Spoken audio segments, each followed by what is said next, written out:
Hello, everybody. Today we will talk about globalization. So when we talk about globalization, we're talking about globalization of markets. Again, market being in quotation marks. So markets are driven by consumption, right? By consumers and by the demand as well as supply. So let's start with what we mean by globalization. Globalization generally refers to the shift toward a more integrated and interdependent world economy. So the globalization of markets refers to the merging of historically distinct and separate national markets into one huge global marketplace for all suppliers, consumers all over the globe. So this merging of historically distinct and separate national markets into one huge global marketplace means that we're seeing fallen barriers to cross-border trade and investment. We're seeing global tastes basically converge among diverse populations. We're seeing benefits for small as well as large organizations because of globalization. We're seeing significant differences between national markets still existing, yet they're taking advantage of this global market. We're also noticing products that serve universal needs, things like oil. It doesn't matter where we live, chances are we have a huge need and demand for oil, which obviously there are certain markets or certain nations that tend to provide a large amount of it to the neighboring countries as well as to the world market.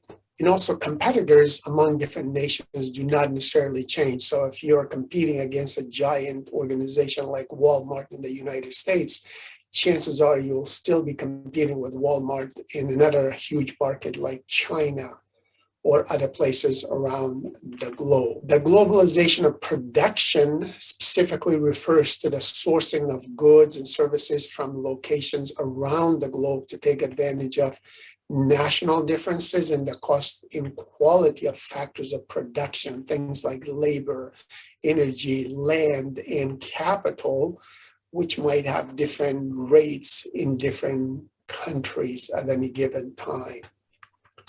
When it comes to outsourcing of foreign suppliers, think about the example of Boeing 777, which was first introduced back in 1995. In a way, about 30% of this Boeing 777 is built by foreign companies. So as you're looking at this plane being built, we're getting parts and supplies from all over the globe to put this together. So is it really an American-built plane or is it made in the world? So this plane that is being built currently or finalized in the United States actually has its roots or supplies from all over the globe, whether it's Italy, whether it's United Kingdom, whether it's Korea, or whether it's Japan or Sweden or other nations. The point is that we get our supplies for this plane from many different regions around the globe. So can we say that this plane is actually an American plane, or can we say that it's made in the world? Perhaps the latter term is more accurate and a better description of basically where this plane is being made. So this plane is made in the world and perhaps for the world, right? So globalization is the expansion of economic, political, and cultural processes to the point that they become global in scale as well as impact. Products that are made in the United States can be said that they are American products. However, in today's environment, we don't necessarily have all of our factors of production come from the United States for American consumption. Products are coming from all over the world. Therefore, we're living in a globalized world. So we need to have global perspective in today's environment in order to manage effectively the diverse number of consumers, suppliers, as well as workforce that you might be aligned with or part of.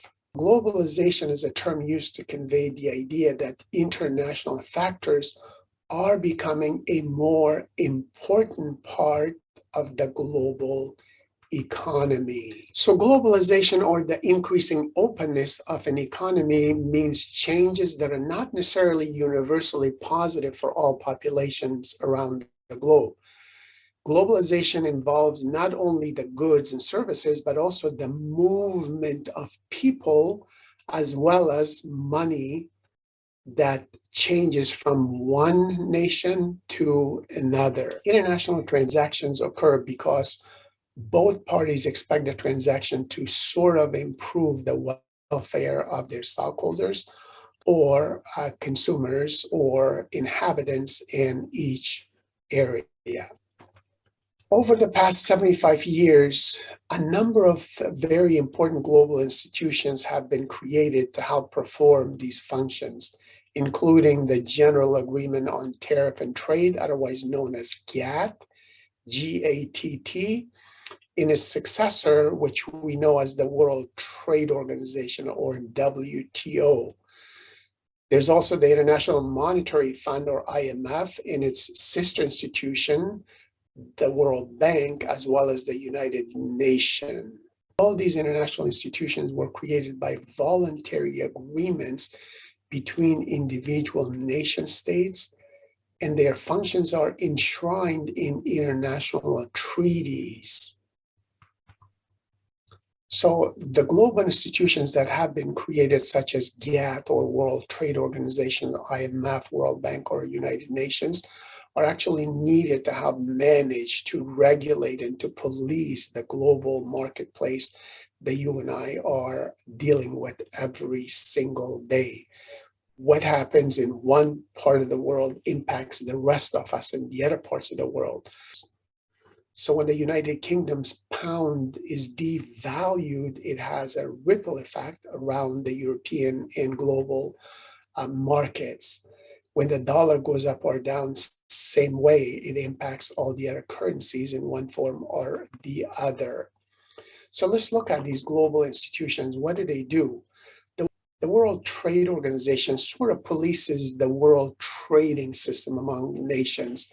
It ensures that nation states adhere to the existing rules that they all agreed upon. WTO facilitates multinational agreements among member states. As of the year 2021, 164 nations that account for 98% of the world trade were actually WTO members. The International Monetary Fund was established to maintain order in the international monetary system around the globe. It is often seen as the lender of last resort, which basically means when a country needs funds, they resort to IMF. In return for their loans, IMF requires nation states to adopt specific economic policies that are aimed at returning their economies to somewhat of stability as well as growth postures. During the past 2 decades, the IMF has actually lent money to the governments of many countries that were in trouble, such as Argentina, Indonesia, Mexico, Russia, South Korea, Thailand, as well as the International Monetary Fund took proactive role in helping countries cope with some of the effects of even the 2008-2009 global financial crisis that impacted many people around the globe. All of us as in the United States were obviously impacted by it. The World Bank promotes economic development. They're focused on making low interest loans to cash-strapped governments in poor nations that wish to undertake major infrastructure investments. And then there's the United Nations, which promotes peace through international cooperation and collective security among countries. There are 193 member countries.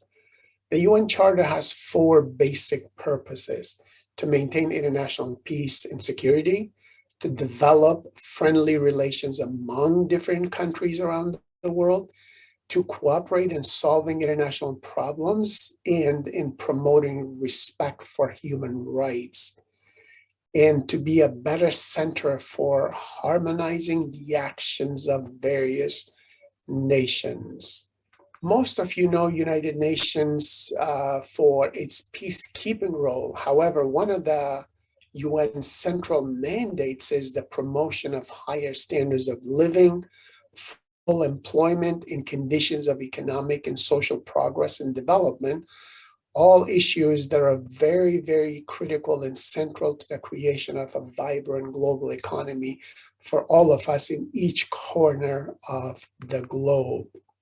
So think about all these international organizations that are helping you and I consume more and maybe get more value for our money. In summary, let me mention that as global professionals and international managers, you need to understand the pros and cons of globalization, international trade, and also the skills needed to effectively manage each operation toward win-win outcomes for all relevant stakeholders. You can do it. Good luck.